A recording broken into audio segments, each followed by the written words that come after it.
तो भाई आज का टॉपिक है हमारा रहमदिली। सना उदासी से अपने कमरे में बैठी थी और आज के मौके में बहुत परेशान थी। हमदर्दी और रहमदिली का जज्बा इसमें कूट कूट के भरा हुआ था। मनाही लिसानो मामा उदासी से अपने कमरे में बैठी थी और आज के मौके से बहुत परेशान थी। हमदर्दी और रहमदिली का जज्बा इसमें कूट कूट के भरा हुआ था और किसी को तकलीफ और अजियत में नहीं देख सकती थी। इतने में इसकी अम्मी अब कमरे में दाखिल हुई और बोली, बेटी तुमने स्कूल आकर खाना भी नहीं खाया और होमवर्क भी नहीं किया, तुम्हारी तबीयत ठीक है?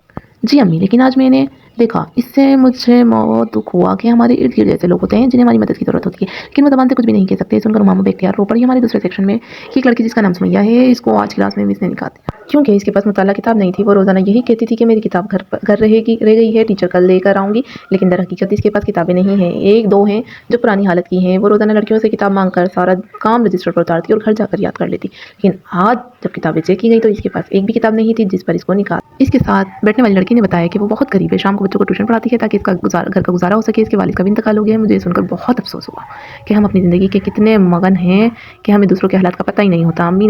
इसकी अम्मी ने कहा, बेटा हमसे जितना हो सका हम इसकी मदद करेंगे, इसकी किताबें भी लेकर देंगे, आप परेशान ना हो, बल्कि तुम दोस्तों से मिलकर अपनी प्रिंसिपल साहिबा के पास जाओ और इन्हें बताओ कि वो मुस्तकबिल के इनके वजीफे का इंतजाम करें। मामा ने अपनी सोच निगाहों से अपनी अम्मी जान को देखा और मुस्कुरा दी। अगले दिन इसने अपने तमाम दोस्तों को इकट्ठा किया और इन्हें तरगीब दी कि वो सब मिलकर बहुत सी लड़कियों की मदद करेंगी जो पढ़ना चाहती हैं, लेकिन हालात इनका साथ देने।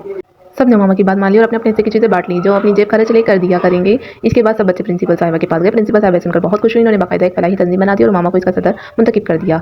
मामा बहुत खुश हुई। जिम्मेदारी और पूरी ईमानदारी से हर हफ्ते तमाम मेंबरान की मौजूदगी में एक मुस्तहिक लड़की को वजीफा दिया करती। ऐसा करके वो ना सिर्फ अपने ज़मीर के सामने मुतमईन हुई बल्कि इसे ज़हनी सुकून भी मिल गया। तो बच्चों, आपको भी अपने गिर्द ऐसे लोग दिखें जो पढ़ लिख कर कुछ बनना चाहते हैं लेकिन गुर्बत इनके आड़े आ जाती है। हो सकता है आपकी वजह से किसी की ज़िंदगी बदल जाए। कोशिश करने में कोई हर्ज नहीं, आप भी एक बार कोशिश ज़रूर करें। शुक्रिया।